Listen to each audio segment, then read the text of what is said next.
Yeah, thank you all for coming. Good evening. My name is Henry Bisset. I am a theatre graduate and I live here in Bristol. I lived here for about 4 years.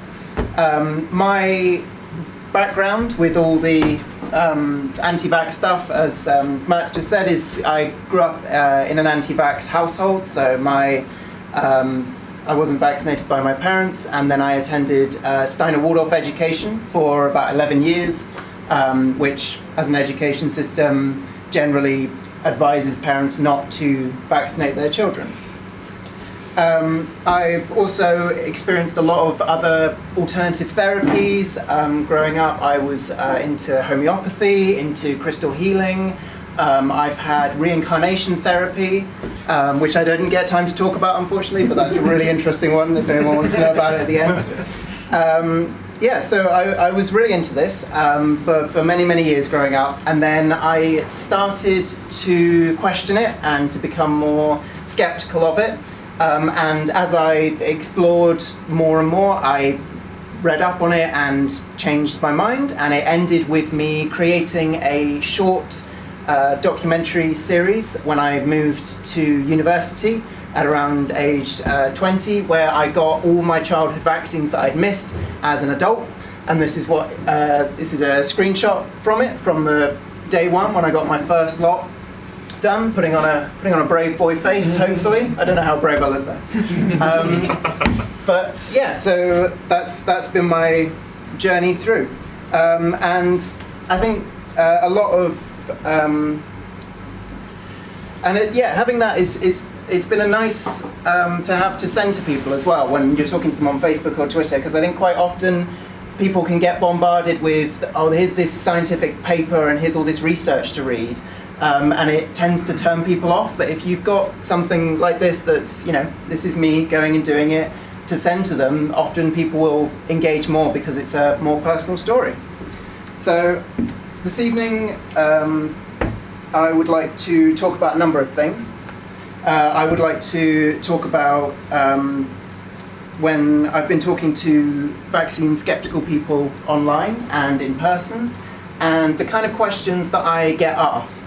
So the questions that they generally put to me break down into 3 categories, or 3 overarching questions. One being, are vaccines actually needed? So is this is this something we should be putting money and time into researching? Is this something that, is actually, would we be absolutely fine without them? The second one is, do they work at all and are they safe? So this includes things like, do they cause damage to you? Do they have side effects apart from keeping you healthy? And, that's largely what the debate revolves around. But there's also the question of, should we vaccinate? Even if we accept that they do work, should we, for religious reasons, for social reasons? There are plenty of non-medical based reasons that people choose not to vaccinate. And so if you think about these questions as a checklist, someone who is vaccine skeptical or consider themselves an anti-vaxxer would probably answer no to at least one of these. So, like I've said, the religious example, if somebody thinks, yeah, we do need to vaccinate, and they do work, but altering your body in such a way is against the teachings of God, some people choose that they will not vaccinate because they feel that it's against their religious principles. On the other hand, you get people who think that, social good, we should keep everyone healthy, we should do what we can to protect them, and we need to immunize people. However, vaccines cause more harm than they do good, so I can't vaccinate myself and my family. So, on to part 1, the vaccine skepticism. So this is a appalling photo of me when I was still in Steiner Waldorf education. So this was at a time when I was fully into all of these alternative therapies and all of that. So I've lost my place. So that was where my main exposure was from this idea of being at these schools and being surrounded by people who followed all of these beliefs, and the parents were encouraging each other not to vaccinate their children. And to give you a bit more background on me, I want to just take 5 minutes to explain what Steiner Waldorf education is, because I know it can be quite new to some people. So Rudolf Steiner, who Steiner education is named after, was a philosopher, an architect, an esoterist, social reformer at the turn of the 20th century. And he created anthroposophy, which was his worldview that incorporated life, it incorporated death, it was how to live your life, it was a full, complete package that he created. And Waldorf was the name of the first school that he opened, and as such the education became named that. This is the Waldorf school that I attended for most of my education. He also created his own anthroposophical doctor. So he took the ideas of homeopathy, he took the ideas of the four humours and karma, and he created this idea of anthroposophical medicine that combined these more traditional elements.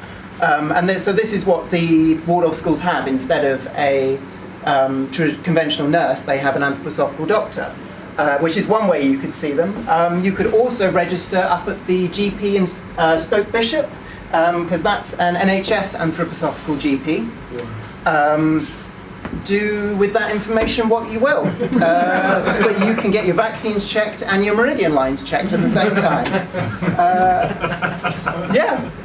He also created Eurythmy and Bothma Gym.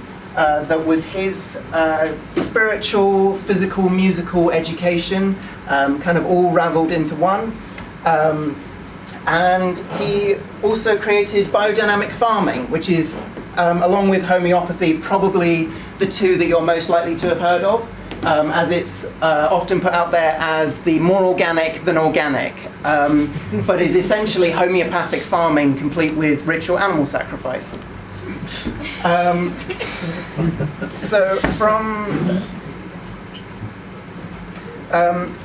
Of course, someone who follows one of these things or attends the school isn't going to be someone who necessarily follows all of these, but it's just good to know kind of where I'm coming from, and also that there is this historical link between things that sound harmless, like organic biodynamic farming, and the anti-vax movement, because being anti-vax was part of Steiner's anthroposophical doctor.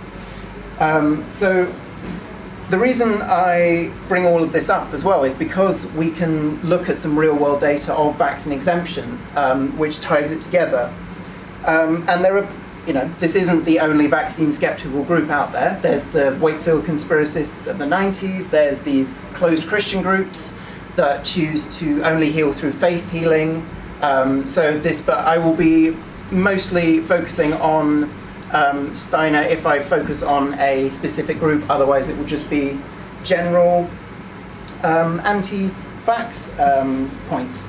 So one more thing I want to mention before we really dive into this is the concept of herd immunity.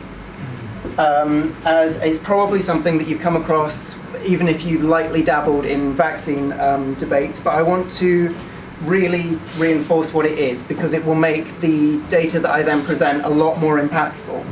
So herd immunity is essentially the phenomenon where a group of individuals is kept safer by the other individuals being there. Now in humans, this usually refers to having immunity and stopping diseases from being contacted by one another.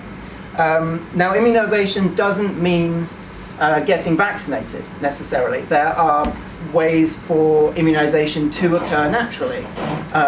So this is why you may have been invited to a chickenpox party, or a pox playdate, as they're now called, apparently, where you take your child, or you were maybe taken as a child, to visit someone else's house when they had chickenpox, so that you could contract it, and then you would be immune from getting it as an adult.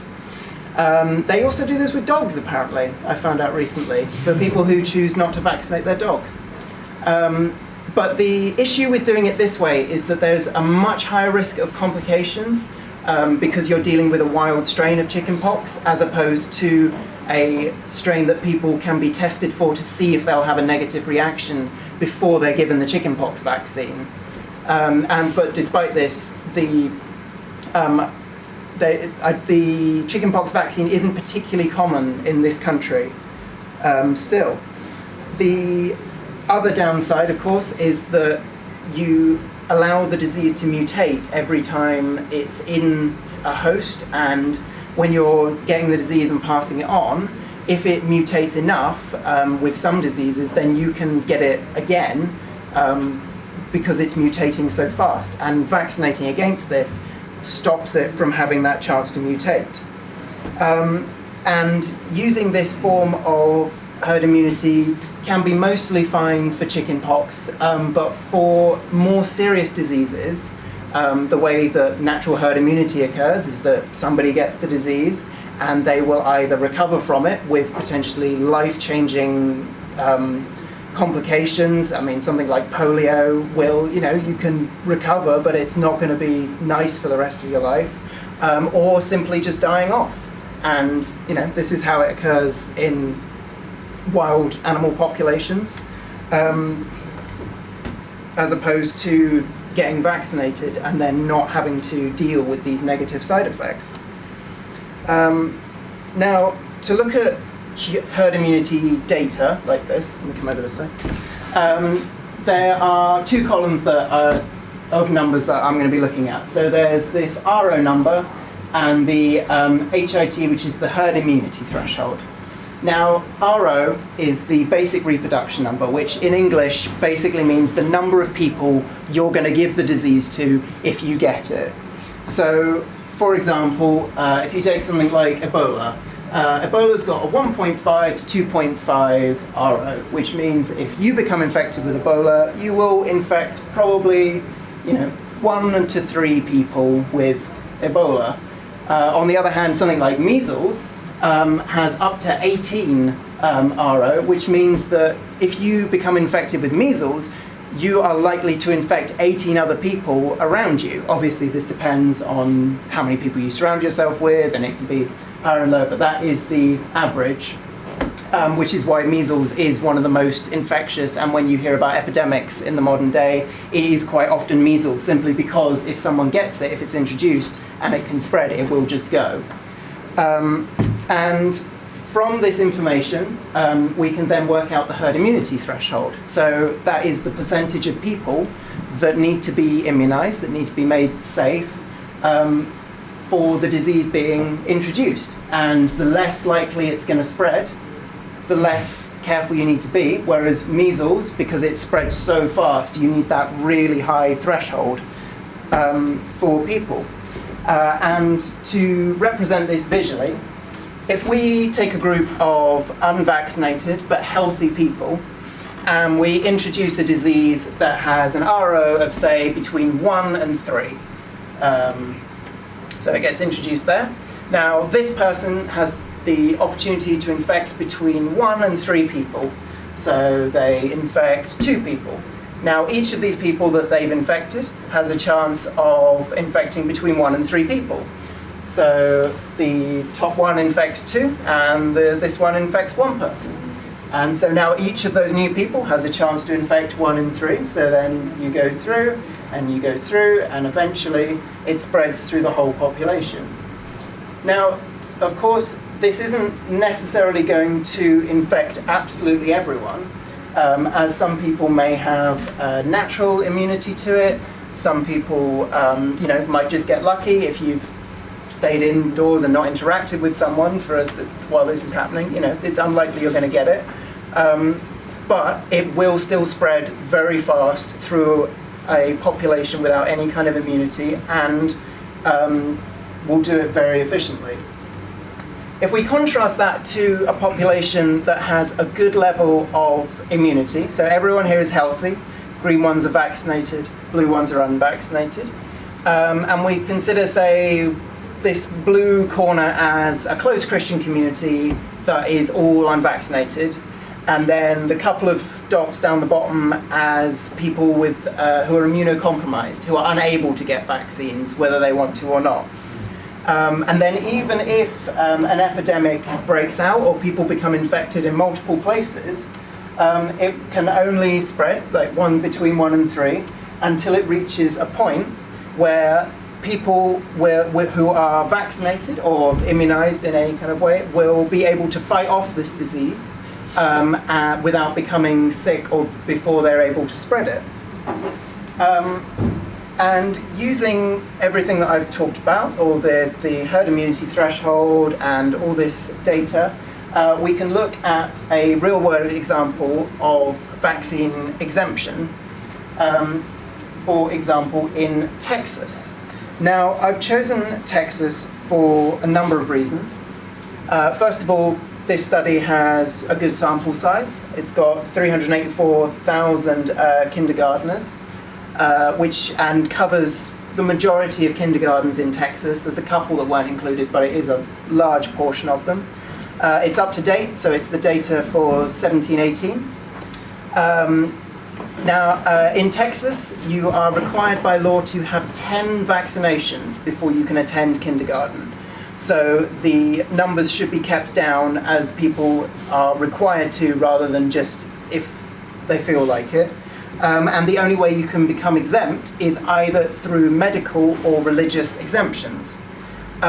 These religious exemptions, as the definition of religion does, can vary between, I am a devout Christian to I'm spiritual, I'm choosing not to. So there are ways for non-conventionally religious people to get these exemptions, but it does, for everyone, it is a paperwork thing. It is something you really have to apply for and get. So we can see, looking at this, that in the last 10-15 years, the amount of exemptions in Texas kindergartners has risen. It's gone from 0.3 up to 2.5 between 2005 and 2018, which is bad. You don't want to see that kind of exemption.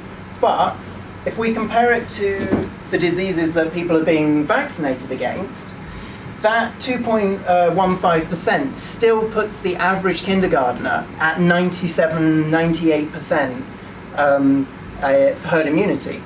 So even if there was a measles epidemic in Texas, if you're sending your kid to kindergarten, the chances are, even if they're not vaccinated, you're probably going to be okay because you've still got that decently high herd immunity threshold. The important thing is that this isn't as bad as the Alliance Christian Academy in Fort Worth, which has the second highest vaccine exemption rate in Texas of 40.6%, meaning that 59% of these kindergartners aren't vaccinated. Now, I can't remember if I mentioned, but I chose Texas because it is a very religious southern state in America. Like, that's completely deliberate. I knew Christian Academy, religious exemption, the numbers are going to be high. What I did also mention, though, is that this is only the second highest exemption.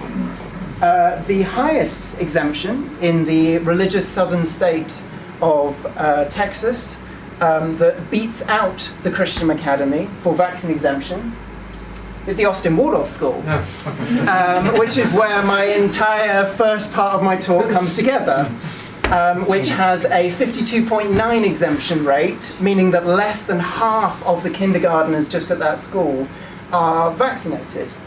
So if there was an outbreak or an epidemic of, say, measles, pertussis, diphtheria, rubella, smallpox, polio, mumps, they would probably be at risk from that, which is pretty bad. That's pretty awful. So this is why I felt it was important for you to know about the Steiner system, because it's with these things, it's quite often you see it in the news, and it's these things happening in America, and it's these Christian schools, it's these Christian communities where there's a lot more kind of religious fervor, and people, it's like, okay, this is bad, but it's happening in America. Whereas this is a global movement. This is, even in Texas, you've got the Aydin Waldorf School being the highest vaccine exempt kindergarten. There's plenty of Waldorf schools in this country, including ones that are government funded, that have become academies. Got places like Hereford and Michael Hall that are big, proper schools, but follow these Waldorf teachings. And so from carrying on from talking about Waldorf schools, I want to talk about my transition to becoming a vaccine skeptic, and starting to question all these things that I've been told growing up. I didn't quite know how to symbolize this section, so this photo is taken from around the time I got my vaccines, when I broke both my hands.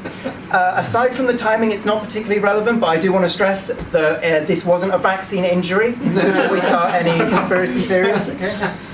And for this section, I want to expand on some of the previous topics that I've loosely covered, and start dipping into answering some of the questions that I got asked when talking to vaccine skeptical people, both online and in person.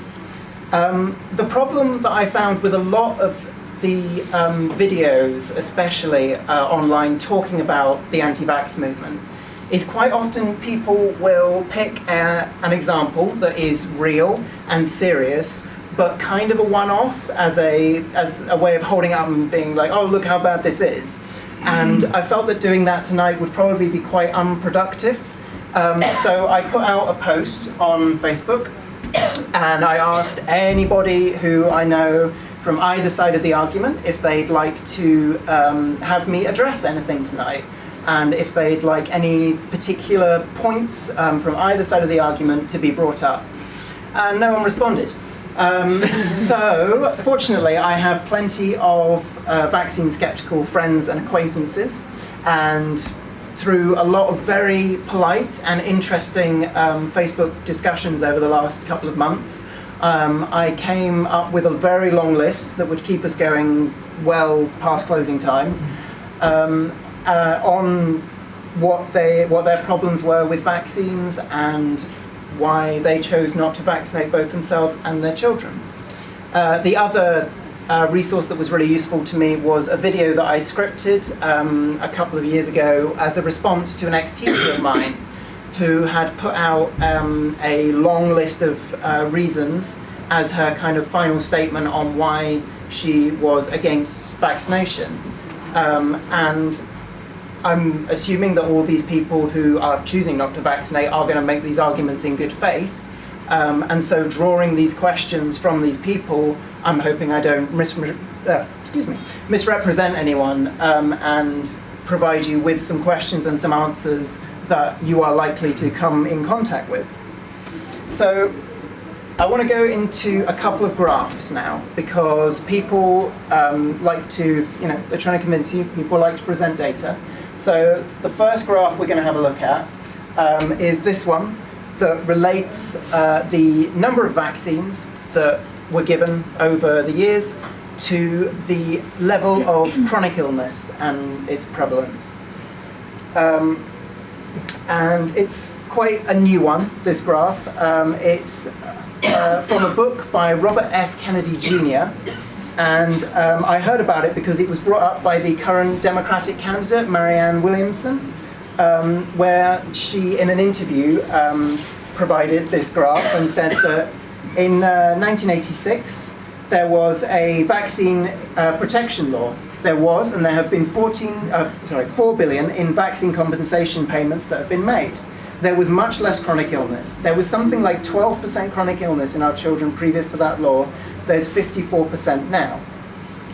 The second argument I want to have a look at is the old classic that if you know anything about the vaccine debate, you will have heard of, and that is simply that the measles, mumps, and rubella vaccine, or MMR for short, causes autism. And it's a real shame that I couldn't find anyone to give me an explanation as to the actual way the vaccine and the way it interacts with the body would lead to autism, because to be honest, I think that would be a much more interesting thing to cover. But the only two arguments I found on it were graphs like this that show MMR introduced spike in autism, and listing off scary sounding ingredients from the vaccine insert, but no actual explanation as to how a mercury salt would interact with the body to cause autism. And the third graph I want to look at is, in my opinion, the most pressing issue that I'm going to be addressing tonight. And that is the clear correlation between the per capita consumption of cheese and the increase in people who have died by becoming tangled in their bed sheets. This is a real issue. This last graph is, of course, to illustrate the fact that correlation between two bits of data doesn't equal causation. But it would feel like a bit of a cheat to just say that and move on. So I'm not going to be relying on saying that for the last two graphs. I am going to go through and actually explain what's wrong with them. But I thought that was funny and worth bringing up. The problem with the first graph is its data points. And the fact that we've got lots of points for where the increase of vaccines over the years, there's lots of data on that. And I'm happy to take the numbers given here as read, because I'm happy to accept that the number of vaccines over the years has risen. And whether it's the correct number for the exact year doesn't really change whether or not this argument is correct. So I'll take that as read.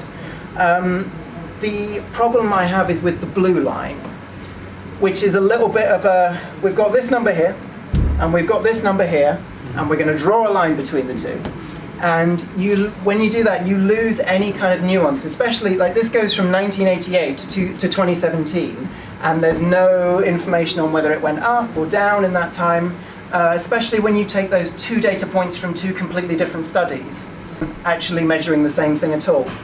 So in order to actually even begin to talk about this, we need to work out what the original graph was even meant to be.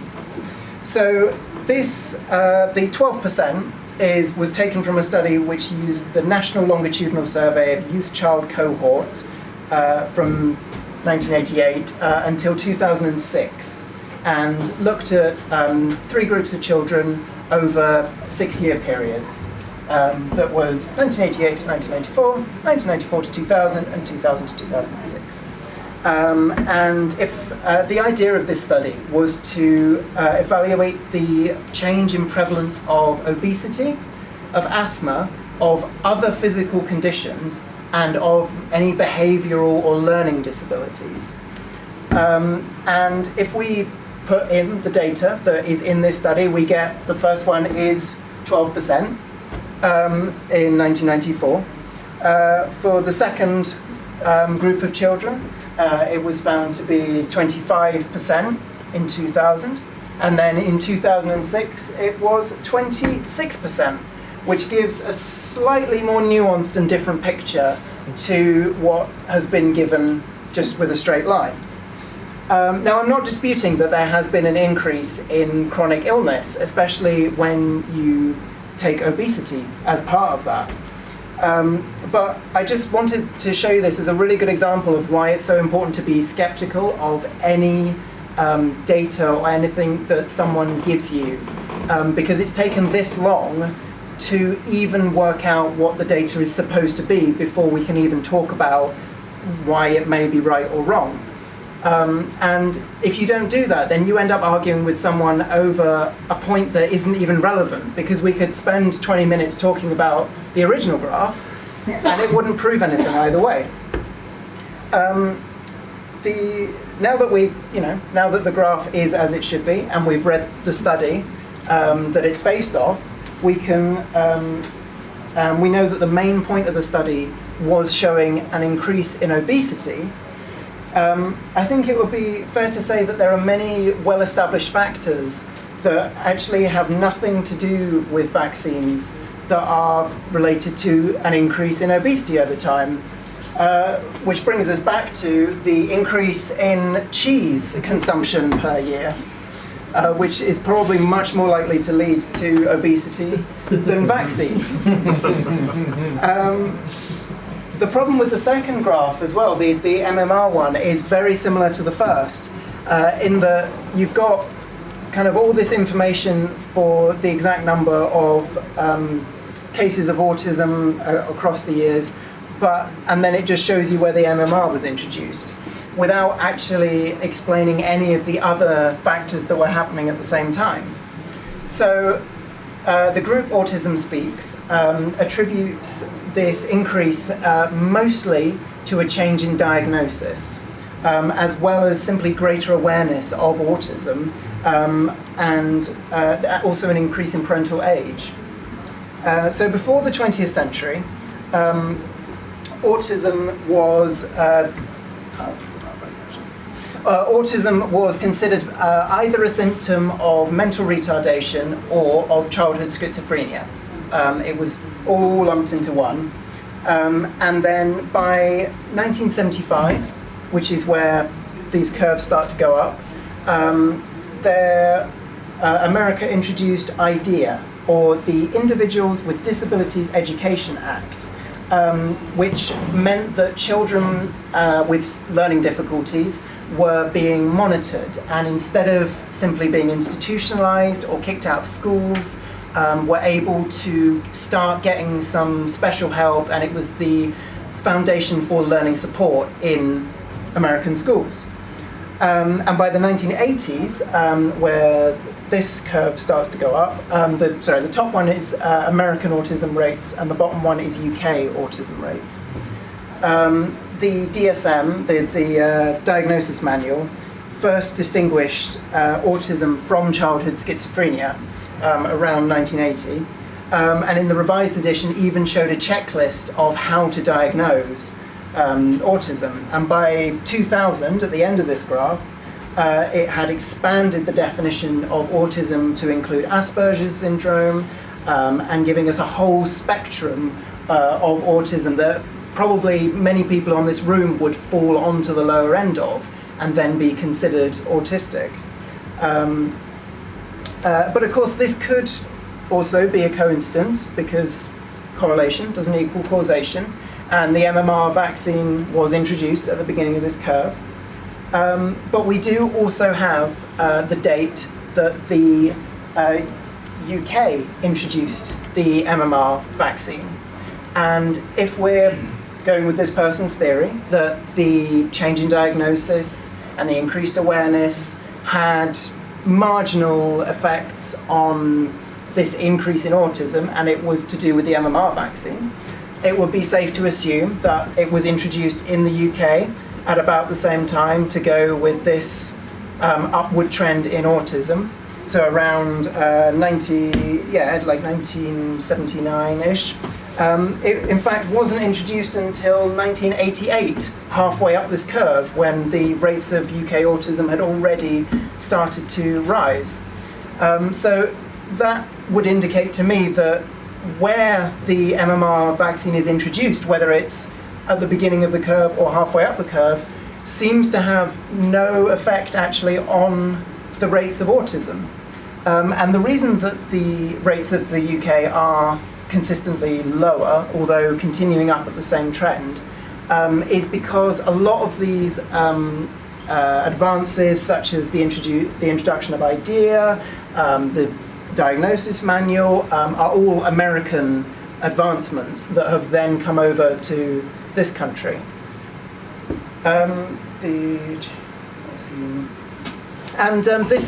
isn't even my graph. I mean, I've added the bits at the bottom, but this graph above this point, including where the MMR was introduced, is from a Vaccine Skeptical website. It was an anti-vax argument for why MMR causes autism. Which, you know, again, if you take the time to break it down, I don't think it does show that. So, going on from that, I want to talk about what can we do to help others, aside from coming to see this talk and also getting your vaccines. That's also good too. The important thing for me is that we make sure that we know what's going on, and we make sure other people know what's going on, and then spreading it in a positive way. So I'm sure you can all agree that a lot of topics nowadays, the debate has been reduced to a 240 character battle either way on Twitter, which wasn't my introduction to skepticism growing up. It was much more healthy than that. And so I want to end this talk on a light note, right after one more bit of like really depressing stuff, if that's okay. So I mentioned at the beginning that a lot of these ideas can be traced back to Steiner and Waldorf, and that's where they coincided for me. But that's probably not where they'll coincide for you, unless you have some attachment to Steiner Waldorf schools. So I want to talk about my board and string, if you know what I mean by this, with a board with all the people. I'm not interested about who these people are friends with on Facebook. This is more about who people are collaborating with and how you're going to be introduced to an idea, say, and then be led on to something else.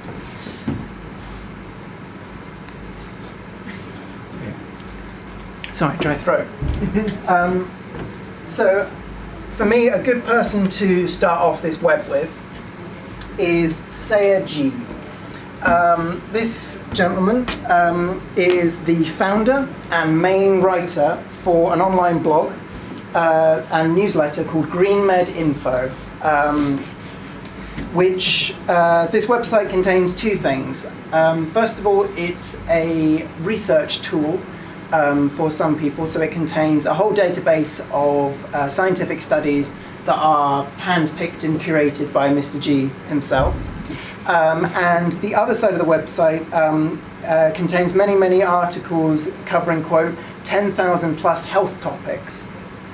And these health topics include all sorts of stuff that range from dietary information, so 7 ways to prevent and even reverse heart disease with nutrition, which, you know, can boil down to eat less fats, you know, eat more greens, eat more healthily. It's probably not bad advice for most people, you know, depending what's in there, but, you know, eat healthy, don't get heart disease, pretty good life lesson.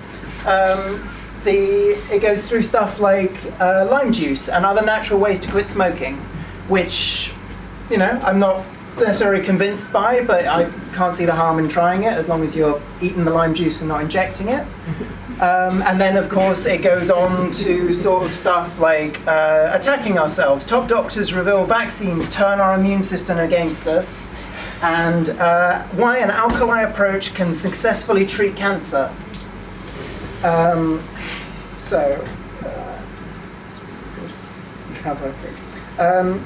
this is why I've talked a lot about Steiner Waldorf, because I know firsthand that being in these kinds of communities, people, not just Steiner, but any kind of community where there's alternative medicine being passed around and anti-vax ideas, that it will start out people passing recipes, people passing little life hacks and tips, and it's fine, and then someone's kid gets chickenpox and they get invited to a pox party, and then someone gets ill more seriously and they're suggested this alternative remedy and it gets more serious. And I'm all in favour of complementary medicine as well. This to me is, it's only a problem when it's alternative medicine. So, for example, if you're on antidepressants and you decide you also want to meditate or you want to do mindfulness, I can see that being very beneficial, that you are, getting yourself in a better mindset to allow the medicine to work and to get you off quicker. That's a perfectly reasonable thing to do, but it's when you're trying to replace it, and when people are going to the hospital and being given advice and coming home and then asking this gentleman his opinion on the advice they've just been given, is when it can start to become really dangerous.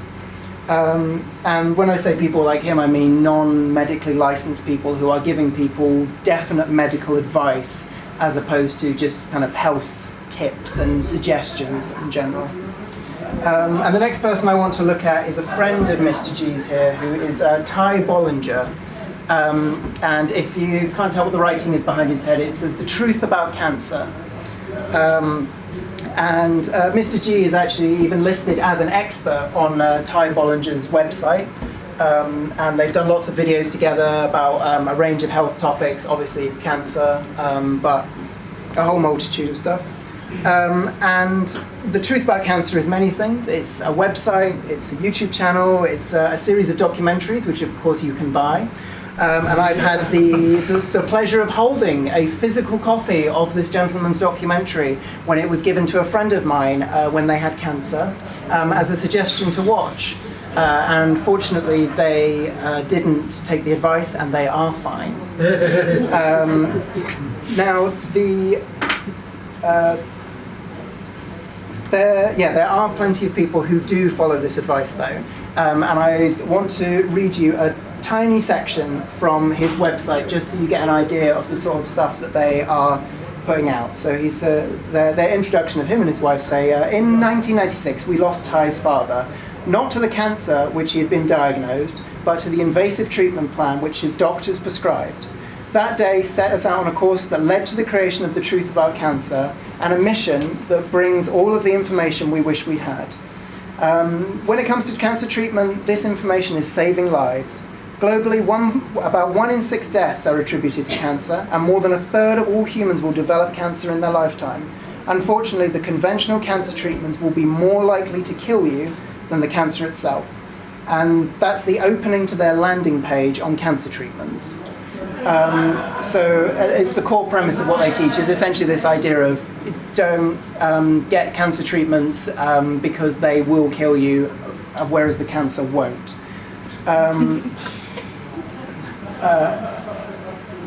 And everything I've talked about this evening again, he's an American man, and it's all based in America, but this is something that, there are physical copies being handed around in this country, and there are people that follow this advice globally. It's really not just a scary American thing that's happening because everything is bigger and crazier and scarier in America. I could... sorry. I know this firsthand because I know the people that sell it, and I know the people that promote it, and I know the people that believe it. And I know that's quite, a personal story, and I see why these kind of personal stories get to people. When vaccine skeptical people say, my son got autism from the vaccines, or my neighbor got severe allergies because of the vaccines, because I know that when I see someone taking this advice, and it's devastating for me to watch, it's just as devastating for them to see a child with severe autism that they believe has been caused by a vaccine. And so it's completely reasonable to go with these very kind of personal stories. And it's interesting to note as well, though, that with all their talk of, you often hear about, don't listen to Big Pharma. Big Pharma are only doing it for the money. As I mentioned, this gentleman's documentary series is on sale for a small fee that's the Truth About Cancer website. So you've got lots of healing with, avoid cancer with fungi and mushrooms, and lots of this kind of dietary ideas of eat this and you won't get it, or you won't, you'll be able to treat it.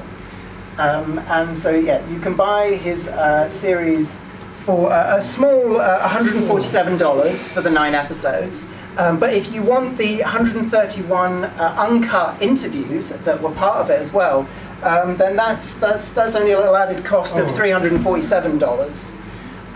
But he's not an unreasonable man, so he will only charge you the $147 to tell you not to take your pet to the vet if they have cancer, and to just change their food. He's also done live medicine shows and medical demonstrations with tickets that range between $500 and $1,000. And I tried to find out how much he was worth, just out of interest. But if you Google Ty Bollinger worth, the only thing that comes up is his article on whether or not a coffee enema is worth it, which wasn't quite what I was after. Is it? I can send you the link if you want. If you want to try it, you can let me know. You can do some field testing. So these two people basically do the same kind of thing. They promote the same articles and they work together, and it's the same kind of diets and therapies. And kind of the point of this was just to show you how quickly we've gone from agreeing that, you should eat better, prevent heart disease, to talking about why you shouldn't be treating your cancer.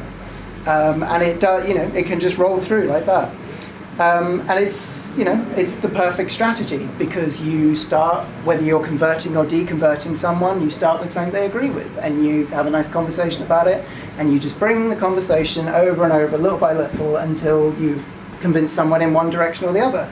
And that's why it's so important to be skeptical about it, and that's why it's so good to be a skeptic, because then whatever side someone's trying to pull you from, you try and find the best arguments for them, and then you try and prove those arguments wrong. And if you can't prove them wrong, then I guess they're right. But it's important to do that for both sides, whichever side it's coming from. My introduction to all of this was in that same way, in that I started out by being skeptical of religion, which, I've always been an atheist, but I enjoyed watching atheist religious studies. I watched a really good series by a channel that was then called The Bible Reloaded, that was essentially just people reading through the Bible and reading what was actually in there and seeing all the contradictions in a very comedic way. And through, recommendations and collaborations and things, I discovered other people like Myles Power, who I know was recommended here in 2015.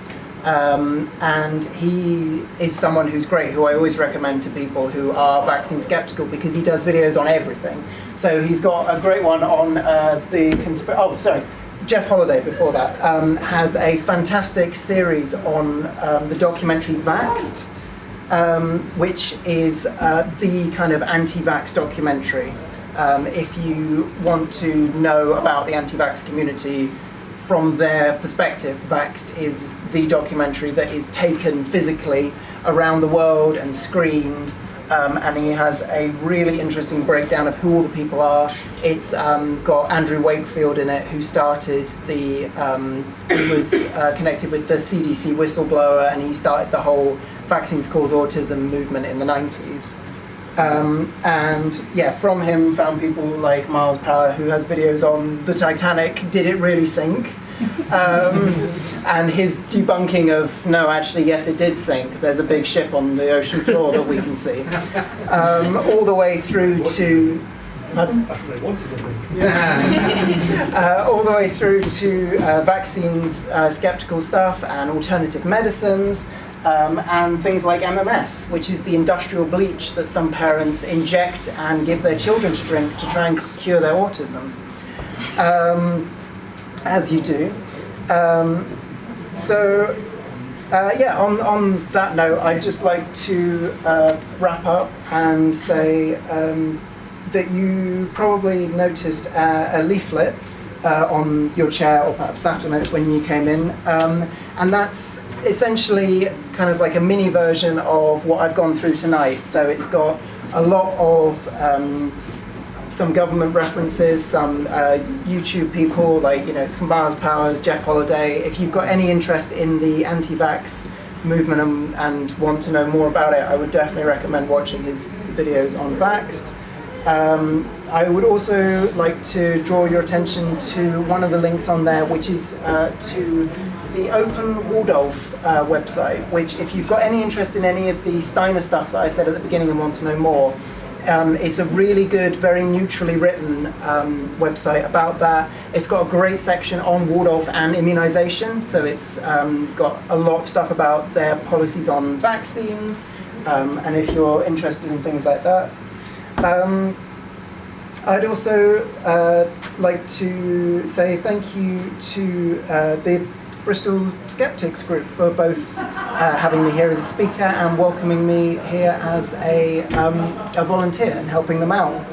And as well, if you're interested in Waldorf, I've been working with as well as the Skeptics, the Bristol Humanists Society, and a lovely lady, Maureen, who sadly couldn't be here tonight, but is working with the people who are getting faith schools and Waldorf schools regulated more tightly, so that the children there are more safe and getting a better education. And I'm sure they'd love to hear from any of you if you're interested.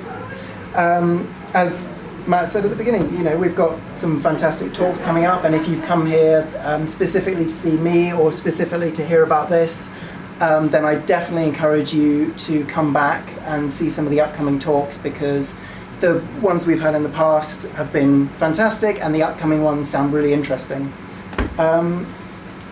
So for now, I'm going to say thank you. Feel free to grab another drink. I'm going to be here for a while. I'm happy to sit and answer questions.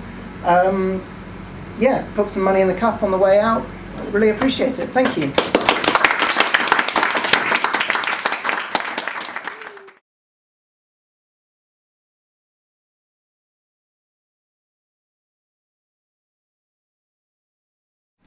I'm sort of more interested in what an education is like at a Steiner school. So I've sort of known people in the Bristol area who want to send their kids to a Steiner school, and it was sort of sold to me as like, oh well, you don't get anything impressed on you to learn. You just sort of go and learn what interests you. And I was like, well, actually, that's pretty cool and stuff. And I've met people who've been to Steiner schools, and it's not like well-rounded, emotionally intelligent people, which is like sort of something that doesn't get focused on in like traditional education stuff. So what was like subjects like, and what did you learn and whatnot? So it's less of like an A-level approach where you choose specific subjects you want to do. All the subjects you do are mandatory, and there is a term-based timetable where you do the subjects. The main difference though is that you do weekly English, maths, music, eurythmy, that sort of stuff as your weekly lessons, but you have a 2-hour block each day that's called a main lesson, and that rotates every 3 weeks, and that is can cover stuff like history, physics, geography, biology, and it will focus on a specific area, and you do that for 3 weeks and then you move on. And so that's where this idea of the more rounded approach comes from, because you quite often study a specific area quite intently, but for a very short period of time.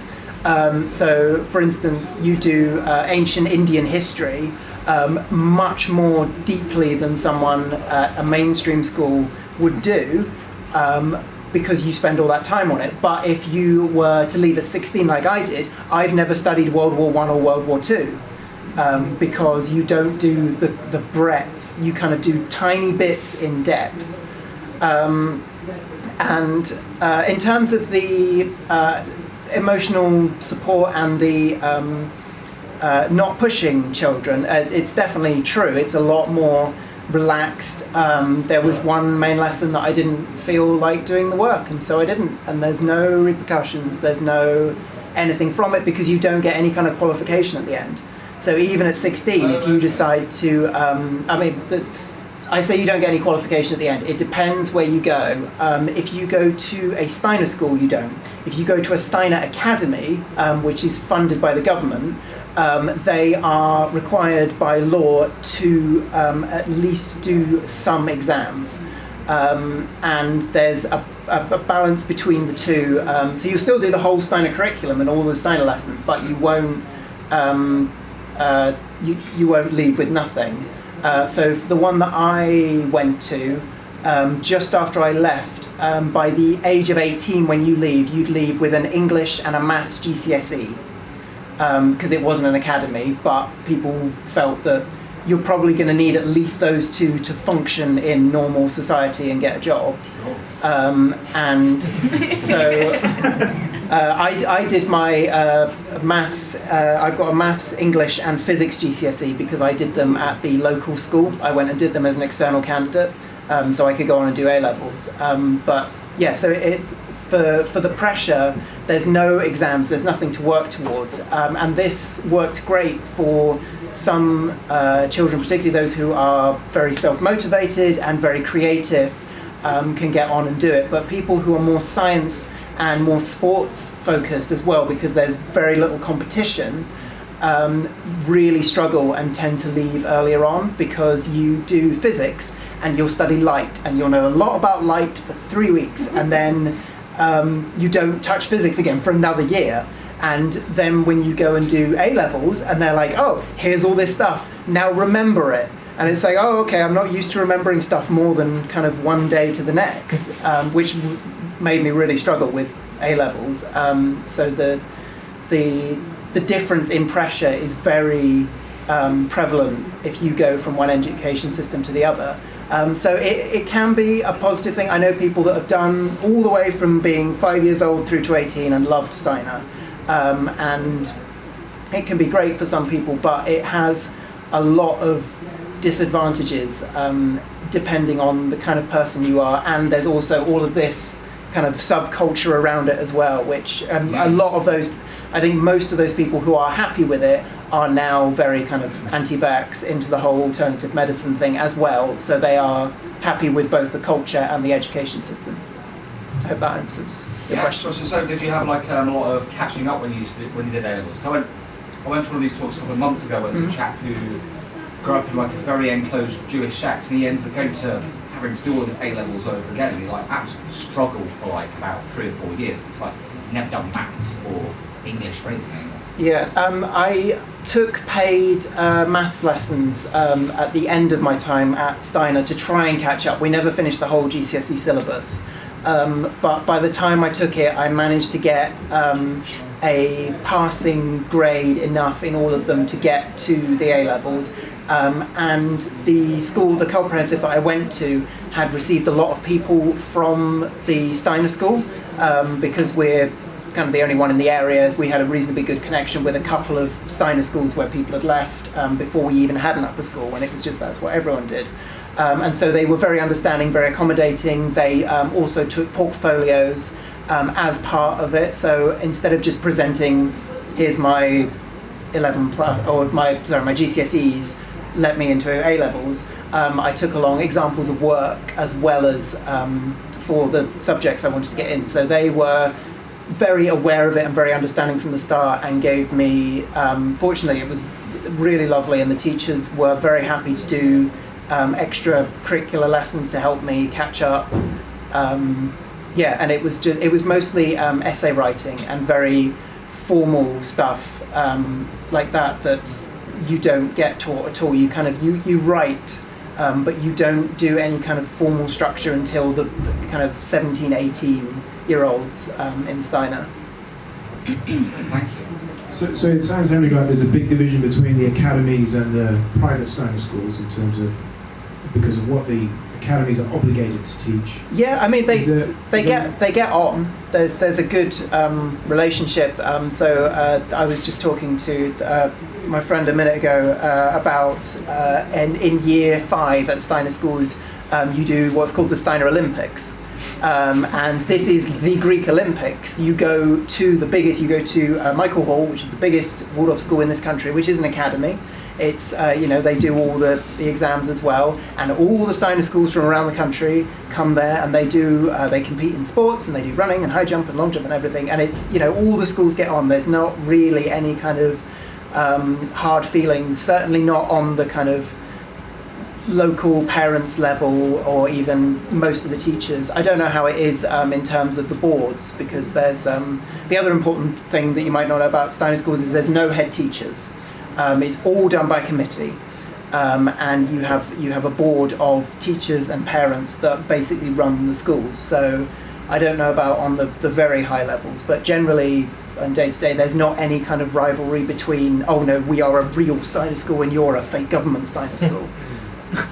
But is there much of a spectrum in terms of the experience that students will have of one versus the other? Just because I know some people who have sent kids to the Steiner schools here, and one of them in Fruin actually, and it seems like a pretty normal sort of person, not the sort of person who would be sending his kids to schools that promoted some of these strange ideas. So is that because some are more sort of quote unquote Yeah, more than others, or? I think there's definitely a dilution of the scripture, if you want to call it that. It's the difference of kind of Church of England to Catholicism. Is that there is definitely that spectrum of the schools of how strictly they follow. So I've spoken to some people that had like the full on this kind of anthroposophy, almost like taught to them, because you're not supposed to actually directly teach anthroposophy to children. You're supposed to base the lessons around the kind of way of doing it, and that you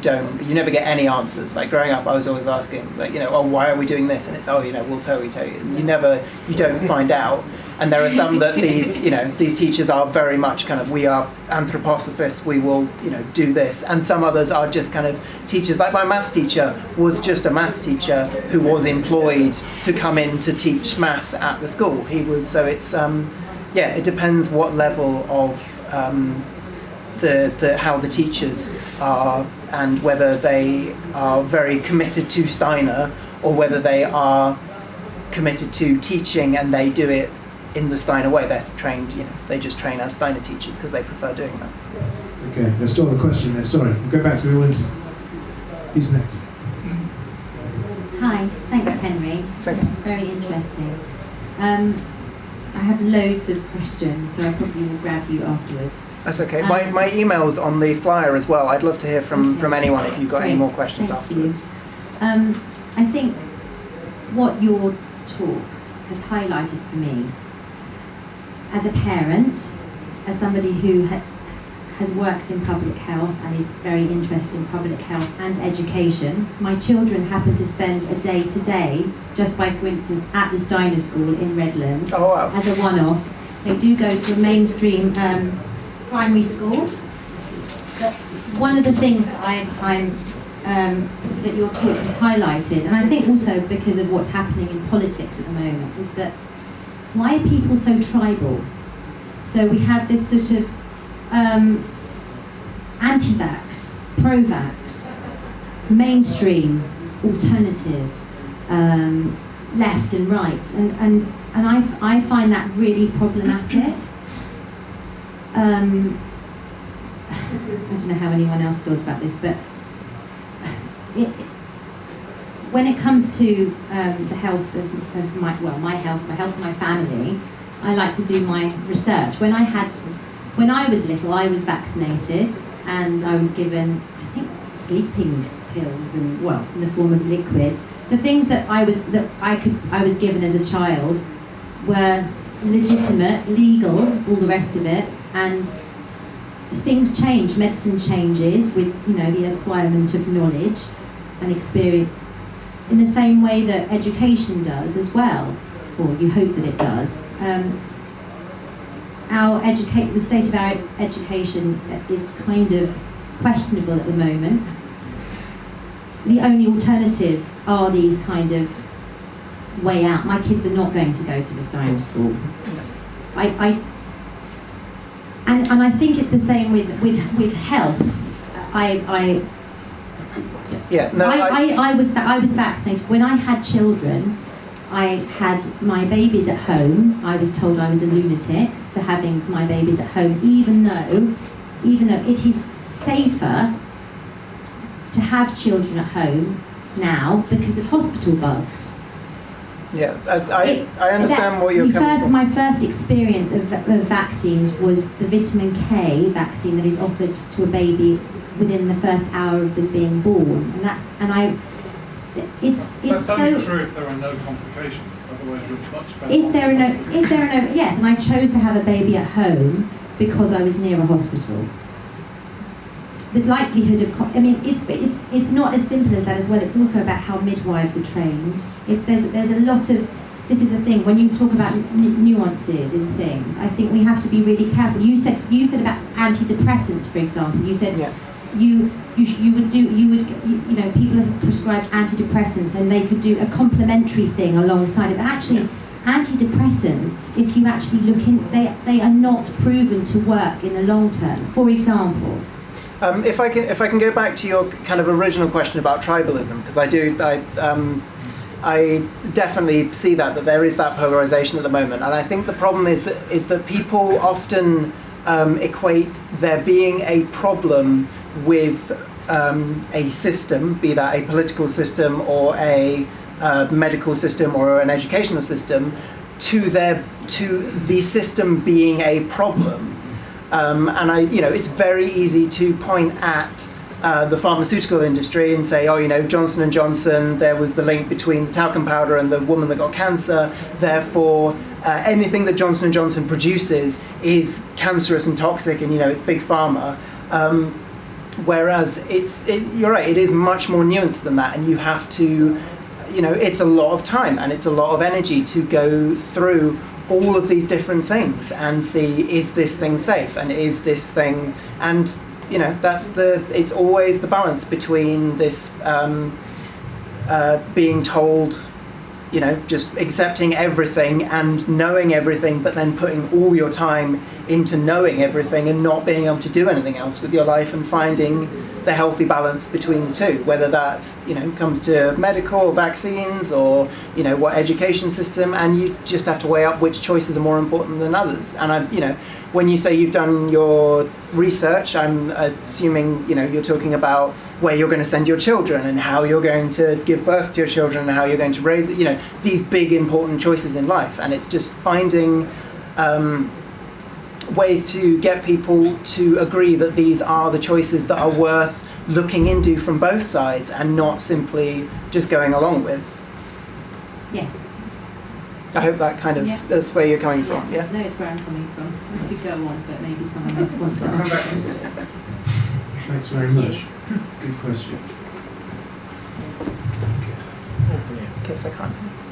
Hi Henry. Hello. Thanks very much for the talk. That's okay. I'd just really like to ask you about reincarnation therapy. I would love to talk about reincarnation therapy. Yeah, I really want to know. So, when I was 15, 16 probably, I slipped a disc in my back. And I had paramedics to get me off the floor, the whole shebang, gas and air. It was, pretty awful. And for years after that, I kind of went from doing my lessons at school laying on the floor because I was too painful to even sit in a chair, through kind of slowly, took about 2 years to kind of rehabilitate to where I could walk for long periods without having to stop and sit down. And I had a lot of stuff for it. So I had physiotherapy, I had hydrotherapy, doing exercise in swimming pools, a lot of NHS stuff. I've had special, shoe stuff made, and I've also had a lot of alternative treatments for it, including reincarnation therapy. And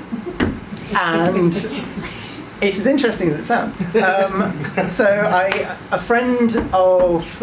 A family friend of mine is a kinesiologist, which is essentially to do with the energy lines in your body, and it's a bit like it's like acupuncture meets massage, and there's a lot of stuff to do with the feet and the way that the feet are connected to all the different parts in the body.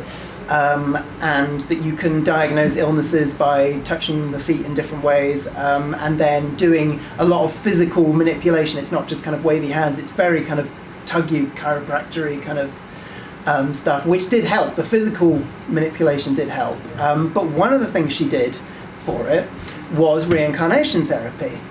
And she looked into my past lives through, I have a feeling it was crystal pendulum. It wasn't a crystal ball. I think it was a crystal pendulum.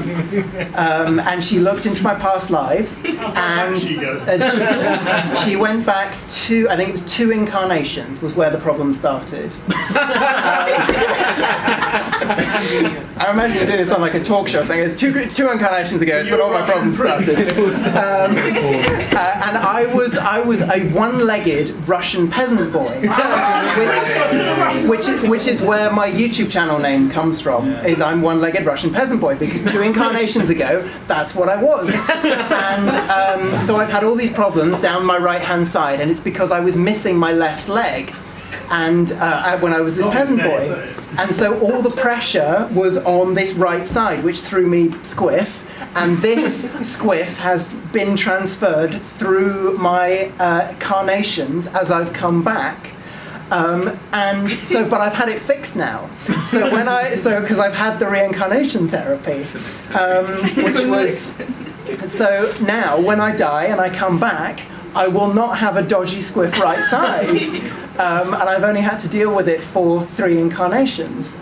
And the actual therapy wasn't particularly strange. It was just a lot of kind of crystal waving and a bit of adjustment and kind of, and then locking it in. So it's kinesiology is a lot of kind of manipulation, and then you do this click and you kind of lock the energy point in. And I had my energy points locked for all my incarnations in the future. So yeah, next time I see you, when we're all squirrels, I'll let you know how it went. Did you believe it? At the time, it was getting to the point where I'd started to become skeptical of it, but it was kind of, family friend, and the massage stuff and the physical manipulation was really good. And so it was worth putting up with kind of all the other kind of, okay, you can do your mumbo jumbo, and then you can really like twist my ribs round and straighten my spine, and that's fine. And so it was worth kind of going along with it, especially as it was someone I knew as well. It was kind of difficult to be like, oh, that's all bullshit. But yeah, I mean, no, when I was growing up, I remember when my little siblings were born, I asked if I could try and douse the gender by using a crystal pendulum and like asking if it was going to be a boy or a girl. And so it was, yeah, pardon? And half the time you were right. Exactly, yeah, it was great. That's why, and then you do it. And then, yeah, Can I just ask another question? Sorry, I Yeah. don't mind. Let's get the mic so we can pick that up. So this is kind of to the audience, because I'm really fascinated again a bit about the tribalism thing by everyone's responses. So you kind of heckle with this kind of like tribal sort of. I'm really interested in this sort of. I don't know. Before you go on, I've got a recommendation for you. One of the people that's on this list, called Aydin Paladin, she's a sociology. She was a sociology. Am I using the right word? I feel like sociology. Social psychology. She was a social psychology professor. Yeah. And she's got a lot of really interesting videos on exactly what you're talking about. Okay. So it's the way in-groups and out-groups interact. Yeah. And actually having exposure to an out-group reinforces your in-group. It doesn't, meeting people doesn't always change your mind. No, and I think that, I think if you watch some of her stuff, that would answer a lot of these kind of questions. But yeah, sorry, carry on. Basically with pattern recognition. Yeah. That's what we do. The brain just recognises patterns. You've gone for a different set of patterns to other people. And when you see people more polarised, it's just a perspective. No, I was looking at the way that you responded to when you laughed at him saying that he had been with the reincarnation therapy. Do you not find that funny? Well, no, I didn't find it funny or not. I wanted to know what he thought about it, and actually, it worked for him. Whether or not, it worked. The intention, the manipulation worked for him. But do you believe that there is? Oh no, I don't believe in it either way. What I believe in is the placebo. I believe in the placebo. But do you believe that reincarnation therapy might? Do you believe in reincarnation? I don't believe it either way. You haven't got a view on reincarnation? No, because it's not really for me to say what other people believe. I think if something works for somebody. I'm not talking about belief. I'm talking about the actuality of it. Do you have a feeling either way that it Do might I believe aliens exist or there's black holes? No, that's a different question. That's a different question. There are black holes. Yeah, there are black holes. But do you believe, in any sort of? Well, I think it's great that we've got some traction. Not everyone's got the same view. That's quite unusual in something like a Skeptics talk, because it's got Skeptics written on it. I think it's great, and I think we should hang around afterwards a bit later and continue this conversation, because it is useful. To respond to what you said, Henry, I've read some research recently that actually says if you bring people together for sufficient time, you won't get moderating of views, and people will mix in the middle. But there is also this backfire effect you get, isn't there? Yeah. Where you can, it which depends, is what you're responding to. It depends how they're interacting. So I think you need to yeah. come together for some. Maybe we meet in the middle if we spend more time talking. Cheers. Henry, when you were discussing the core subjects, you mentioned eurythmy. Yes. Is that just the study of the rhythms? No, but That's where the band name comes from. yeah, it's where the band name comes from. The members of the Eurythmics went to a Steiner school and did eurythmy, and that's where the name comes from. Was that the question, or do you want me to expand on what it is? I'd like to know what. Oh, okay, that's fine. Yeah. So we did. We didn't do weekly history or weekly geography or weekly science or anything like that, but we did do weekly eurythmy. I think we had 2 lessons a week most of the years, and essentially it was the one thing that everyone hated and that I asked for years, why are we doing it? And you can never get an answer. And the best answer I ever got for it was, it's gymnastics for the soul, which is the best definition of anything, but the best answer that I could get until I actually started properly having access to the internet and looking into it. And the way you do it is it's language and music expressed physically. So you have different movements in terms of in the space, as well as gestures that relate to certain letters or certain sounds. So you could have, I don't know, something like that could be O, or it could also mean an octave if you were doing Eurythmy Piece 2 music. And there was, I think it was the 2012 Olympics, really threw a lot of Steiner kids because I don't know if you remember Mo. It wasn't quite that, but you're very close with that. Mo Farah, the runner, at the end, when he'd do that, which is the Eurythmy letter for T. And we're like, why is he doing T? And everyone else is like, oh, he's doing M. Yeah, M for Mo Farah. And we're like, why is he doing it? So so that's you got T and you got O.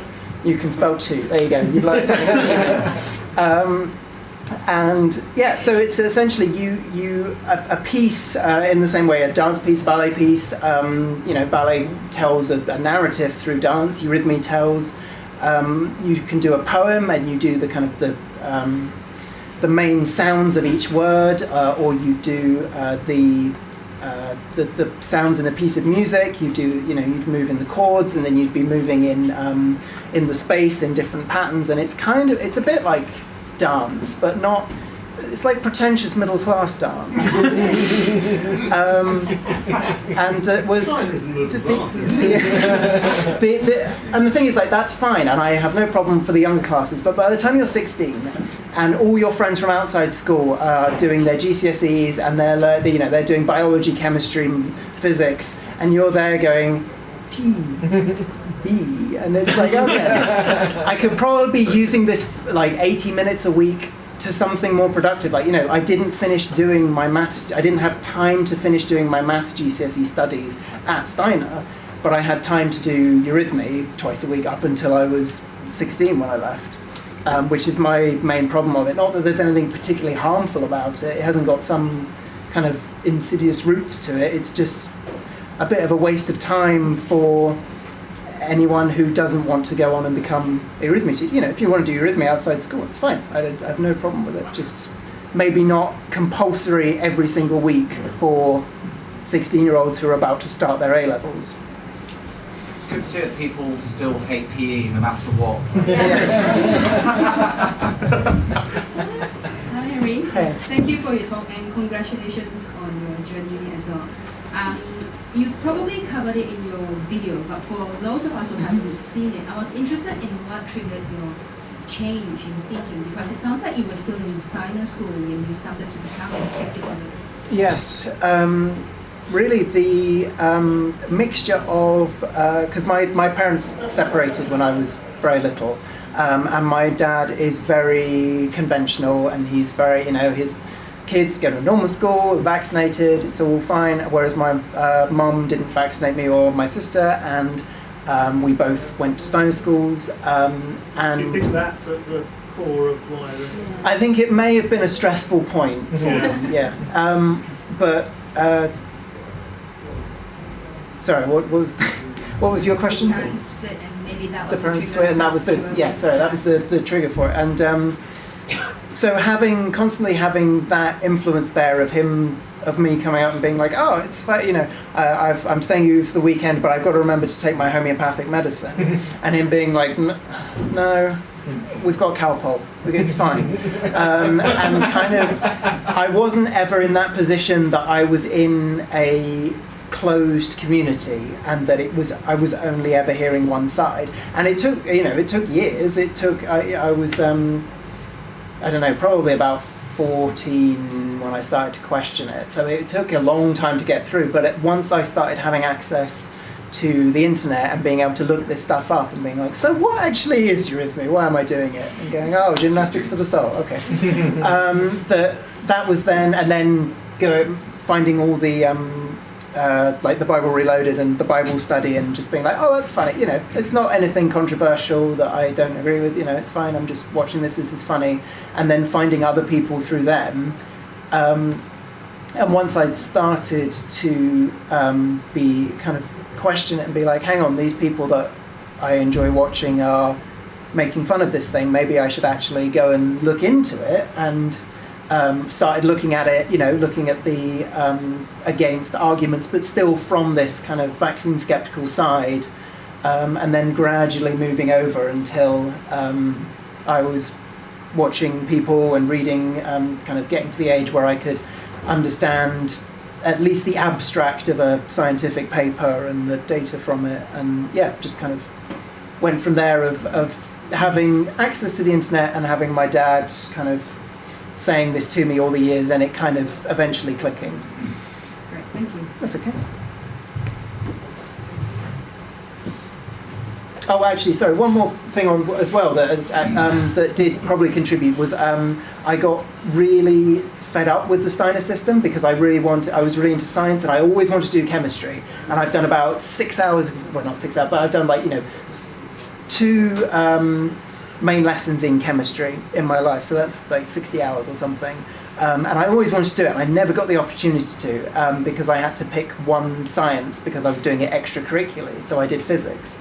And so I was starting to get really resentful to Steiner, so I was much more willing then to accept these criticisms around that time, which I think really helped. Yeah, sorry, I just wanted to add that. Firstly, thank you, Henry, that was really good. Do you think there are any kind of aspects or values that you were taught at the Steiner School that you still think benefit you or are valuable to you now, or are you completely against the Steiner system? The values and the kind of people that Steiner produces, when I talk to people outside, their answer to that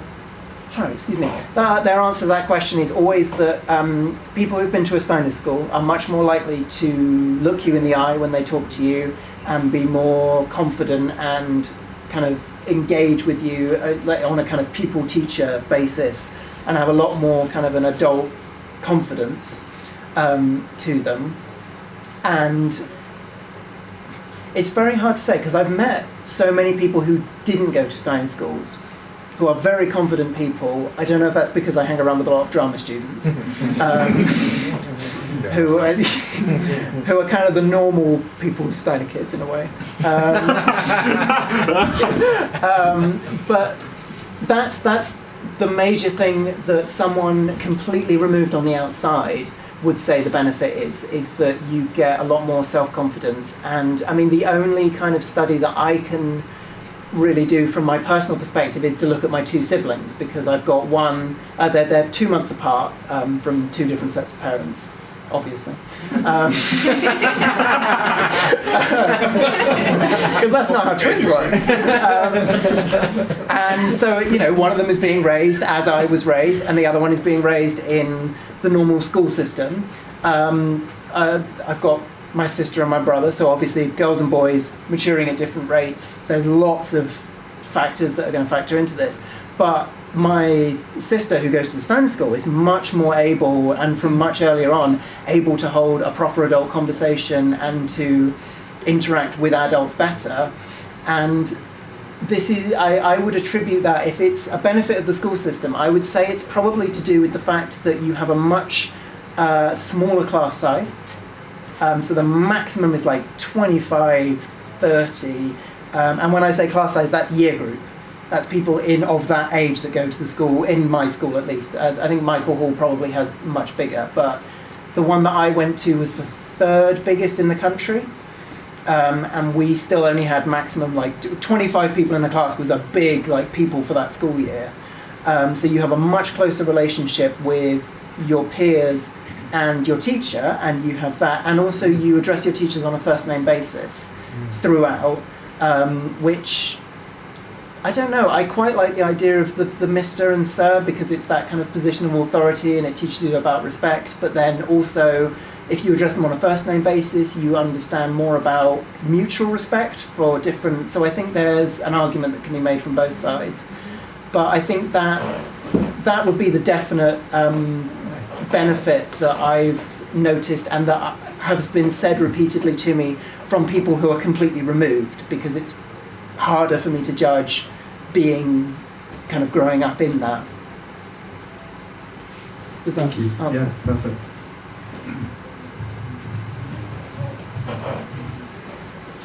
Hi Henry. Yeah, great talk. I wasn't sure I was going to come tonight because I had some other stuff, but I'm so glad I did because it's been really fascinating. It seemed like I was really interested in the beginning when you had the three kind of categories of opinions that you picked up over the time, and it seemed to be there's a really interesting link to the last talk maybe that I came to. It was maths. There's a lot of maths involved in some of the stuff that we talked about, particularly statistical correlation and causation and that kind of those linkages that people often make badly or well. And it seemed like the first two were grounded, the first two sort of opinion groups that you had were grounded more in sort of scientific fact, data, maths. Yeah. And the third one was much more around beliefs and trust. And I guess, you know, for me, people don't always have the ability or the inclination to kind of spend the time looking at the data and science. And so I think a lot of times you end up in the third area where you're sort of believing and trusting what other people are talking about. And I guess what my question to you would be, you know, how well does that correlate to the way you see the people that you talk to about this? You know, did you see them sort of fitting into one or the other? Oh, in terms of where they fit in? I think it was, the way I phrased it was probably slightly inaccurate to say that they say no, that they kind of tick one of these boxes of like, I don't believe in this, because I think it's, again, much more nuanced than that if you are vaccine skeptical, you will reject one of those questions, but you will probably reject multiple, if not all of them, to varying percentages. So you'll have some kind of philosophical or emotional reason that you don't want to, and then you'll go and you'll look for data that supports your emotional reason. And I'd say that that's kind of a split between emotional reasoning behind it and the data that they have researched and built up is kind of 50-50. And it will also depend on the question as well, because for some things, some people are very happy to accept for some vaccines, and they'll say, you know, if there's like Ebola or something, that's, you know, we need to go and help people. But if it's for general kind of for chicken pox or something, then we don't need to do that. And they'll have different percentages for different questions. And I mean, you know, I probably fit into that because I don't personally, I don't think that the flu vaccine is worth it for most people. I think the people who are at risk and are exposed to it should get it. You know, if you're working in a hospital, or if you are, you know, in an at-risk group of being elderly or something, but because of the high mutation rate and the fact that it's only based off of the previous year's flu, and that it's not going to have any kind of near effectiveness as some of the others do, as well as the fact that it can have some, you know, it's got quite common side effects. It has very low HIT score in your table. It has a very low HIT score, so you only need to get the, you only need to you don't need a lot of people to have it.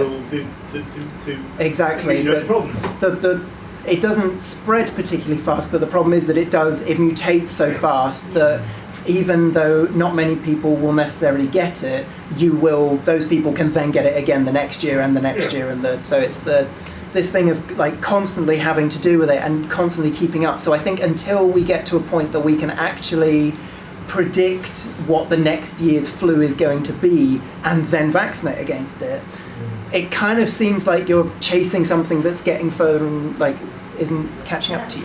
That leads me on to, I was going to ask you actually if, because there is this sort of sense that, you know, there's a norovirus vaccine, I think, being developed, and is there a point at which are we constantly seeking to make ourselves completely indestructible? Or yes, so you've answered the question that there's a sort of, you know, I feel the same about the flu vaccine actually. Yeah. My kids are not at school at the moment because they had and it's a different one they give to children as well. It's a live vaccine, so it's you would make a choice then. You're not you said you're a vaccine skeptic. You wouldn't necessarily. Because there's actually a vaccine that, you know, HPV vaccine they give to young girls. They don't give to boys, and they're starting to now. They're starting to give it to boys now, but I could have had that one on the stage. You should have had that one, or not. I mean, I don't know. I mean, so there are. Do you look into every single option with a fine-tooth comb? Are you on the Cochrane and the BMJ? Are you constantly kind of trying to figure out whether this one is good for you or for the herd immunity, or? I wouldn't trust my own research as to whether or not it was good for me, because I would rely on things like blood tests and allergy tests, and I'm not. So you do. So you would go and have you would do before every vaccine. You would test yourself against whether you were automatically immune. I didn't have a specific blood test for the ones that I had, but I talked to people beforehand, and I think because I'd already had blood tests, they had enough results that they knew it was going to be fine, as well as the fact that the dosage that I was having was still meant for babies, so it's the risks are reduced. But I'm currently looking at the HPV vaccine because it is something that I want to find out, you know, what the level of research is into for boys, and whether this is, you know, something that would be effective at my age, because there's a whole bunch of childhood vaccines that I didn't get, but that's because they are specifically for diseases that will, you know, that will kill a baby, and it's the stuff that I just don't need at this point. And I'm not pro-vaccine to the point where I'm like, yep, anything you got, you know, malaria, whatever, I'll have all of them. Malaria is interesting because my brother-in-law is he's a biologist, and he says the same thing about malaria, that the moment that they get anywhere near to getting a vaccine, that it actually mutates. Yeah. And then you look at pertussis, you know, whooping cough, and the vaccine, you can become an asymptomatic carrier of whooping cough if you have the vaccine. So it's really, it's very, I think it's very complicated. You really have to look at it for each one. And that's the problem, I think, for people, that There's not an answer of like, no, vaccines are okay or vaccines aren't okay. But certainly, you know, some mutate a lot, like influenza and colds mutate a lot, whereas things like polio and smallpox, thankfully, are quite stable and haven't really changed. We have nearly eradicated both of them. Vaccine strictly means smallpox, no cowpox, isn't it? Yeah. And it's been expanded, you know, things like, you know, smallpox is a vaccine, loads of them aren't actually vaccines, but they're immunisations, but it's a broad category of different things we're tackling here. And it's also interesting to think about that question in tandem to the antibiotics question as well, because obviously they treat different things, but we're doing this thing where we're over antibiotic to the point of creating these superbugs, and it's that thing of like, well, if we do that with vaccines, surely, you know, we can eradicate a disease, but then, you know, so no one's got it, and it's this, you know, that's great, so we don't have to worry about it, but then it's that kind of, what are the repercussions both biologically and socially from that, because there are the reason that a lot of these anti-vax communities have come up is because, you know, a lot of people who are alive today have never seen someone with polio, and they're like, you know, why would I vaccine against polio? No one gets polio, and then they don't, and then someone gets polio, and it's like, oh, okay, this is why we vaccinate against polio, because it's almost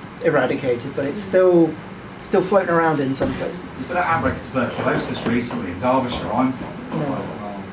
Yeah, there's loads of stuff. I've never heard of anybody getting tuberculosis. TB, I mean, again, it's a huge picture, because then you look at things like migration, immigration, things like that, and it becomes a sort of much bigger question about public health. But when more people are vaccinated, people don't get it because of the herd immunity. It just doesn't happen. Like, there's been like smallpox is now in a test tube in a laboratory somewhere because it's been so widely eradicated. India rolled out their polio. But you have to thing. get to it to that Should point. we dispose of that test tube as the next They say they have it for purely Don't educational rush purposes. As long as everybody else does too. I'm going to hang on to I've got something to sell. Like India, like recently, like it's almost eradicated polio. So they just had an absolute massive thing, and it's like well over 1 billion people. They used to kill thousands of people every year, and because of widespread vaccination, which doesn't happen. Like my nonna is probably 90 by now. Like even she doesn't know anybody who had it because it's been around for that long. Just don't die again. Any other questions, Dave? You want to ask? Have you? So what I want to know is, for me, like I didn't understand that Steiner schools have this anti-vax conspiracy thing, but like how did it get there? Because like I only understand the Andrew Wakefield stuff because that's the modern anti-vax movement really came to the fore with the MMR jabs. Exactly. My youngest brother's, he was sort of born around the time when it kicked off, and he actually has autism. And my mum sort of got sucked into it all during that. And I was like, well, there's the 3 older brothers that don't have it. So I don't know, because you said this is like from the early 20th century when this came. Yeah. Well, I mean, the what you're saying with the Wakefield is exactly the same thing. Is that my parents have got a friend whose son has autism, that they're then quite severe autism, who they, my mum attributed to it being vaccine related and his mum attributed it to being vaccine related, and that was exactly what you're saying, the way that kind of that made its way into my family, infected it, if you will. But no, with Steiner, he actually, if you read his writings, and a lot of his stuff are done in lectures, written down lectures, the anti-vax stuff is baked into it from his, from his writings, because the idea of immunizing someone goes back, long before him, it's actually it came about from the beginning. It wasn't something that necessarily infiltrated it at any point along the way. It's in the writings, and his arguments for it are specifically to do with karma, and his views on karma being affected. So the biggest ways that you see these in Steiner schools nowadays is the karma of disease and vaccination, and the karma of bullying. Often Steiner schools that, were you saying earlier about them being on a spectrum, the ones that are more extreme will have, the more extreme they get, the more lax the bullying policy is, because it's all about not interfering with a child's karma and a child's destiny. And this idea of if a child gets disease, it's a little bit like the religious argument, because it's this idea of that if the child gets the disease and they die from it, that's not for you to interfere with their destiny and their karma, and it is better if they don't die, if they have this disease and they suffer from it and they recover, then they have, it builds on their karma, and it's meant to kind of build, it's kind of a bit stiff upper lip, kind of building character of it after having polio. And that's where it comes from. There's it's really annoying, it slipped my mind, because I've got the book at home of which has the lecture in, I've got it highlighted, of where he talks about that specifically, and it being related to karma. But yeah, I'm sure if you Google it, like Rudolf Steiner, karma, vaccinations, you will find the original lecture that it's from. There's a YouTube channel where I can get an entire Steiner education by now. Yeah. Out of curiosity. Oh, sorry, I turned it off. It's a look. We'll switch. Out of curiosity. Yes. The whole thing, a lot of these sort of belief systems, and even in belief in sort of scientific reasoning, whatever else, they kind of become a bit like a religion. Do you find, in your experience, people in Steiner education, do they tend to be a-religious, or do you tend to get, Catholics and Stein, does it tend to be an alt religion, or is it just alongside other religions? It's the original teachings and the songs and the stories that are told as part of the education have Christian roots. It's not a Christian school, it's not a Christian education, but for example, our school song was called In the Quest of the Holy Grail, which was a song about, going out and searching for the Holy Grail. And you hear stories from the Bible and everything as you kind of go through. So it's a sort of old religion itself. It's a real requirement to attend church. Yeah, it's a real mash of it, because there's no mass, there's no kind of, you have to say prayers. You say a morning verse every morning, which is more of a kind of natural.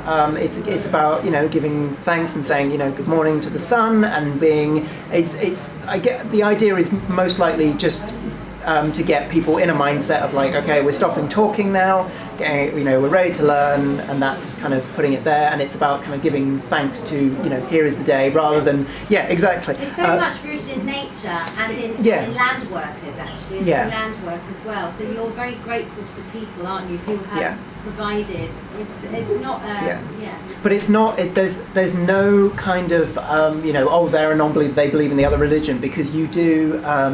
You study ancient history, ancient Greece, ancient Rome, and you do all their gods, and you kind of treat it in the same sort of way of, this is what they believed, and this is, and, actually the ancient history lessons are some of the best at Steiner. They're the ones that a lot of people really remember, because you do all sorts of, you do like ancient Mesopotamia and things like that, and you do them in chronological order, so you can kind of see how religion throughout the world developed. You don't do a whole lot of RE or modern religion, so I don't think we touched. We certainly didn't touch modern Islam. We may have touched some roots of it in kind of when doing the ancient histories, but it's not a religious system. It just has that kind of cult-like kind of quasi-religion. Yeah. Wouldn't be following Steiner and then taking part in mainstream religion. Oh yeah, no, there are people of both. Yeah. No, there were two people in my class who were Christians, and went to, and both his parents worked at the school as well, so they were a fully Steiner family, and but you'd go to his house and then you'd say grace, you'd say a prayer before dinner, and so it's it's tied in, but it's not exclusive. And at not that one, but the school I went to, the Steiner school in London I went to when I was little, it's because Steiner's very big on festivals. So you do festivals for everything. You do a solstice festival, and you do a winter festival, and you do St. John's is the best because you light a big fire and then you all jump over the fire, and it's it's health and safety bonanza. And you do this festival of St. Michael, and lots of kind of saint-based festivals as well, rather than. And the one that I went to, we had quite a diverse group of kids, it being London, and so when it got to each festival, like it got to Diwali, the girl who was celebrating Diwali with her family would bring in stuff that her family had baked, and we would do a mini Diwali little festival as part of snack time and have kind of all these little treats, and then we do from all these little bits from different religions, and so it's definitely not exclusive, but there is. If I was going to give it a religion, it's definitely got Christian teachings through it, and it's he's an Austrian, so it's that kind of Central European type Christianity. Yeah. Well, they had some very similar views on a lot of stuff, actually. I can go into it. So Henry, it sounds like you had a lot of conversations with people on Facebook and Twitter and online and so on who have the other view. Mm-hmm. Did you have any productive conversations, and when you did, was there a softening of your view or their view, and if so, what were the qualities of the constructive discussions, the ones we have online? The main two people that I spoke to, one of them was a sort of friend acquaintance of mine's wife, who they've got 2 children now, and all of them are unvaccinated. And so I messaged her privately, and I said, could we have a conversation about this, and we had a back and forth, and I asked her some questions, and she started by, oh God, what's his name, the MP? Do you remember? No, he's like the Secretary of Health or something. And she commented on his Matt Hancock, yes, thank you. On his Facebook page, she did a big post about all these questions of like, if vaccines are okay, then how come, boom, boom, boom, boom, boom, boom, boom. And then from that, it was me and her having a back and forth in the comments, and another woman joined in as well, who was slightly more aggressive than us two. So she'd occasionally chip in, and I'd kind of answer and then leave it. But no, me and the lady that we started with had a very productive conversation that was, I don't think either of us had our minds changed particularly, but it was very respectful, and it was very interesting to see I got a lot of the answers that I helped me build the talk, because I don't want to misrepresent people, so I'm like, do you actually think about this, and what about this evidence for it? And she's like, oh well, if we have a look at this side, and there's this, and a lot of it, there was some common ground. There was stuff about, she asked me about the flu vaccine, and I said, that is one that I would agree with you with, that it's not, and we might have different reasons for coming to that conclusion. And there was, there's it sounds like one of the obvious things there is that it was introduced. Yeah. They were introduced to you by someone you know, or did I get the 2 stories mixed up? Yeah. So there's a respect there, isn't there? Yeah. When there's a stranger online, it's easy to be disrespectful. Yeah. I think the YouTube comments on my videos, there was probably the most, because there's partway through our conversation, I was like, oh yeah, I have my vaccines done, here's the video, and suddenly all these dislikes appeared. I don't know if they were related, but there was, so I've had a couple of people some really positive comments as well. I had a girl message me and say, I'm about the same age, and I'm looking at getting my vaccines, can we have a talk about it? And so, but there's a lot of it was mostly respectful. There wasn't any I think it seemed to be a lot less heated than political discussions I've had online. I think a lot because I was going to people as well and saying I'd like to have a conversation, rather than attacking them with a particular point. Yeah. 2 quick questions, one-word answers. I'm taking you don't have children. No. If, presumably you have children at some stage in your life, will you get them vaccinated, and will you send them to a Steiner school?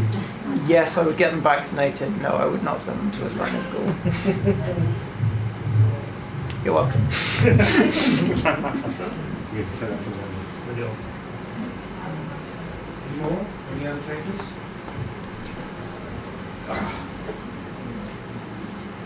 I just have one last question. So, in the reincarnation therapy, how did she specifically know it was a Russian and it was from 2? So was there any hypnotherapy and regression, like while you were under? It wasn't hypno. So the way crystal divining works is that you hold a crystal, usually quartz, rose quartz, or it can be one that's specifically choosing a crystal is very much like the scene in the first Harry Potter film where you do it literally, like you go to the shop and you try it and you ask it some questions, and if it doesn't respond you try a different one and you find the crystal that communicates with you. It's exactly like choosing your wand. Exactly. And so you have the crystal pendulum and you ask it to show you yes. And it does a motion, and it's that's either a circle or something, and then you go, oh, show me what no is going to be, and it does a different motion. It's like, okay, and so she asked, let's see, is this problem from a previous life? And it came out, yes. And then is this problem from 1 incarnation ago? And it's like, well, that's no, okay. Is it from 2 incarnations ago? Oh, okay. And then you ask it questions a bit like a little bit like a Ouija board, or kind of communicating with ghosts. Yeah. Like cold readings.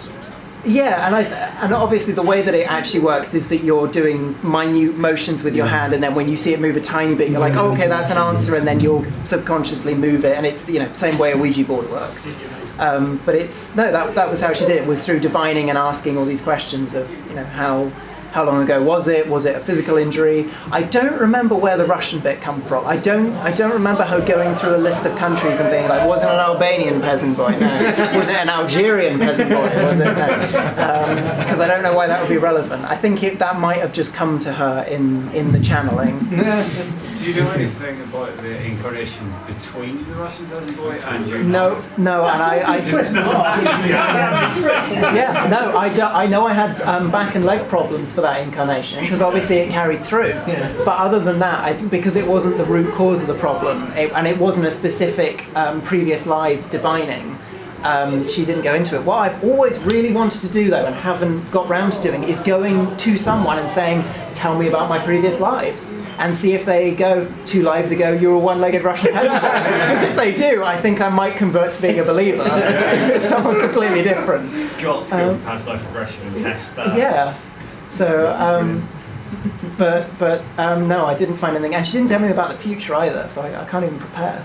Because that would have been nice. We're sort of getting to the end of our window, so I think we better wrap it there. But I think Henry will probably stick around for a little bit so we can have informal chats over beer. Have a long. But thank you, Henry. Please join me once again. Thank you.